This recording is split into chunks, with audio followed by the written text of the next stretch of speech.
విశాఖపట్నం కంచెరపాలెం సంజీవయ్య కాలనీలో ఇప్పటి వరకు వాళ్ళు చూడని ఒక వింత అమానుష సంఘటన జరిగింది. మార్నింగ్ 6:30 టైంలో కొండవాలు ప్రాంతం నుంచి ఒక తాత మనవరాలు ఇద్దరు అలా మెట్లు దిగుతూ వస్తుంటే పాపకి ఏదో కనబడింది. తాత నాకు ఆ బొమ్మ కావాలి అని అడిగింది. బురదలో బొమ్మలు నీకెందుకమ్మా, పద పద నీకు కావాలంటే కొనిస్తా అని తను తీసుకెళ్తూ ఉంటే అలా చూస్తే తనకేదో తేడాగా అనిపించింది. అప్పుడే పుట్టిన శిశువుకి సంబంధించిన శరీర భాగం అది. అప్పుడే పుట్టిన శిశువుకి ముక్కలుగా చేసి తలో చోట, చెయ్యో చోట, కాలో చోట, మెడో చోట పడేశారు. ఎవరు పడేశారో తెలియదు. మొత్తం స్థానికంగా కలకలం సృష్టించింది. సిఐ అక్కడికి వెళ్ళారు. ఆల్మోస్ట్ అందరూ కూడా ప్రత్యేక బృందాలు ఏర్పాటు చేసి దర్యాప్తు చేస్తున్నారు. సీసీటీవీలు గమనిస్తున్నారు. స్థానికంగా ఎవరైనా గర్భిణీలు ఉన్నారా, వాళ్ళ పిల్లలేరి, నెక్స్ట్ ఇట్లాంటి ఆశా వర్కర్లని, వాళ్ళని వీళ్ళని అందరినీ అడుగుతున్నారు. కానీ ఇప్పటిదాకైతే తెలియరాల. ఎలా ఉందంటే గుర్తుపట్టలేని స్థితిలో పాప మృతదేహం ఉంది.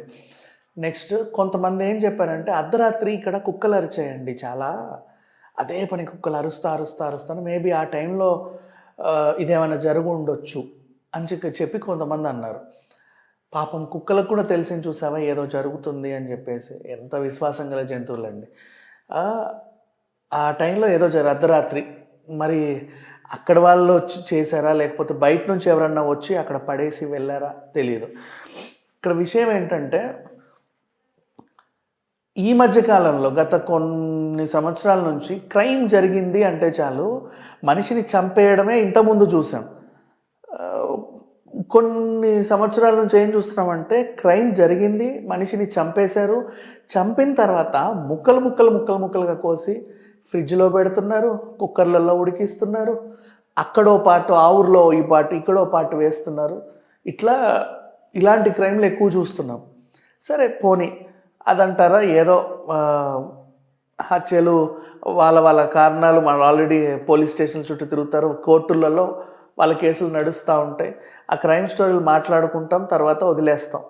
కానీ ఈ సిచ్యువేషన్ ఏంటంటే ఇప్పుడు ఇదొక ఫ్యాషన్ అయిపోయింది.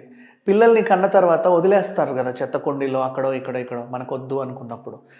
అలాంటి వాళ్ళు ఎక్కడన్నా వదిలేసినా పర్లేదు, ఇట్స్ ఓకే, వదిలేసినా పర్లేదు, ఎవరో ఒకరు తీసుకుంటారు అదృష్టం బాగుంటే, వాళ్ళకి కలిసి వస్తే. నువ్వు ఎక్కడో రోడ్డు మీద బస్ స్టాండ్లోనో వదిలేసినా ఎవరికైనా దొరికితే వాళ్ళు ఏదో ఒకటి చేసుకుంటారు. చివరికి అడుక్కు తినేవాడికి దొరికినా ఆ పిల్లని అడ్డం పెట్టుకొని కనీసం సంపాదించుకుంటాడు, ఆ పిల్ల నోట్లో 4 పాల చుక్కలను పడేస్తాడు.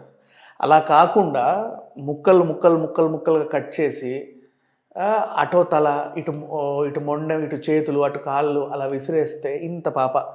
అసలు సిట్యువేషన్ అంటే ఇప్పటిదాకా ఆ కాలనీ వాళ్ళు ఎవరో చూడాల ఇలాంటి సంఘటనలు. జరిగిందేదో జరిగింది అని వదిలేసేలా కూడా లేదు. ఇక మీదట ఎవరైనా మీ సరదాలకో సరసాలకో ఇంకా ఏంటేంటి వేటికో పిల్లల్ని కనాల్సి వస్తే, మీకు ఆ పిల్లోడో ఆడపిల్ల మగపిల్ల వద్దు అనుకుంటే చంపకండి ప్లీజ్, దయచేసి. ఎక్కడన్నా పడేయండి, ఎవరో ఒకరు పెంచుకుంటారు. పిల్లలు లేని వాళ్ళు పోళ్ళంతమంది ఐవీఎఫ్ల చుట్టూ తిరుగుతున్నారు, ఫెర్టిలిటీ సెంటర్ల చుట్టూ తిరుగుతున్నారు. ఇంకా చెప్పాలి అంటే మీరు ఫెర్టిలిటీ సెంటర్లకు వెళ్ళి మీకు కడుపు వచ్చినప్పుడే ఇక డెలివరీ అవుతుంది 2 నెలలకో 3 నెలలకో అని తెలిసినప్పుడు ఎట్లాగ మోస్తున్నారుగా సమాజంలో, అన్ని రోజులు మోసారు, అందరికీ తెలుసుగా మీకు వచ్చింది అని. మరి బిడ్డ పుట్టిన తర్వాత ఈ పనులు ఎందుకు? పెంచి పోషించలేకపోతే ఎవడో పోషించుకుంటాడు. నీకు వద్దనుకుంటే ముందే అబార్షన్లు చేయించుకునే వాళ్ళు ఉన్నారు, అది వేరే విషయం. మోసి కన్న తర్వాత కూడా ఇలాంటి పనులు చేస్తున్నారు చూసావా. ఐవీఎఫ్ సెంటర్లకు వెళ్ళి మాట్లాడుకోండి, నాకు ఇలా వచ్చిందండి సో అండ్ సో సిచ్యువేషన్ వల్ల, ఆర్థిక స్తోమత బాగాలేకో లేకపోతే నేను ఇంకా దేనికి గురయ్యో ఇది నాకు వద్దనుకుంటున్నాను, బిడ్డ పుట్టిన తర్వాత మీకు అప్పచెప్తాను, ఎవరన్నా పిల్లలు లేని వాళ్ళకి ఇవ్వండి అని చెప్పండి. వాళ్ళు కాళ్ళకు అద్దుకొని తీసుకుంటారు నిజంగా చెప్పాలంటే, తెలుసా. హ్యాపీగా తీసుకుంటారు. ఎందుకంటే వాళ్ళకి వచ్చే కేసెస్ ఇవన్నీ కదా.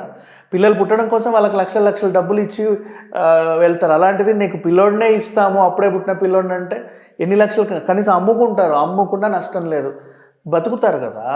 పసికందు బతుకుద్ది, కొన్ని ఎవరింట్లోనో పెరుగుద్ది, ఆవిడకంటూ ఒక భవిష్యత్తు ఉంటుంది, పాపో బాబో ఫ్యూచర్లో ఏదో అవుతారు. దేనికండి ముక్కలు ముక్కలు నరికితే ఏమొచ్చింది చెప్పు. కనీసం కుక్కలకు ఉన్నంత ఇంకి దగ్గర కూడా లేదు. కుక్కలు కూడా కంటాయి తెలుసా రోడ్ల మీద పిల్లల్ని, బట్ అట్లా ముక్కలు ముక్కలుగా నరుక్కుంటే ఎక్కడికి వెళ్ళవు. సింపుల్గా చెప్పాలంటే అదేటి వెళ్తే దాంతోపాటు తీసుకెళ్ళొద్ది. ఎవరైనా దగ్గరకు వస్తే కెము అని మీద పడుద్ది.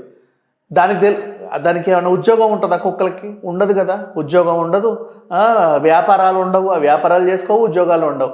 ఎవడెంతేస్తే దాని కడుపుకే చాలదు. అలాంటిది ఆ పిల్లలన్నింటినీ తిప్పుకుంటూ వాటి కడుపు నింపుద్ది. కుక్కలకు ఉన్నంత ఇది కూడా మనుషులకు లేకపోతే ఎందుకు? అవి కన్నట్టు 30-40 అయితే కనట్లేదు కదా.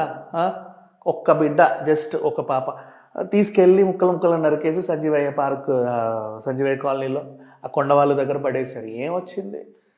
It's a crime. ఇప్పుడు రేపటి రోజు ఏ సీసీటీవీలోనో దొరుకుతావు. నిన్ను ఏం చేస్తుందో సమాజం తెలియదు. నువ్వు జైల్లో ఉంటే ఖైదీలు కూడా అసహించుకుంటారు ఇట్లాంటి వాళ్ళని, చెప్పాలి అంటే. మరి ఎక్కడ జరిగిందో ఎందుకు జరిగిందో ఈ క్రైమ్ తెలియదు. పోలీసులు అయితే వెతుకుతున్నారు. త్వరలో కొన్ని డీటెయిల్స్ వచ్చిన తర్వాత మళ్ళీ మాట్లాడుకుందాం. Thank you so much.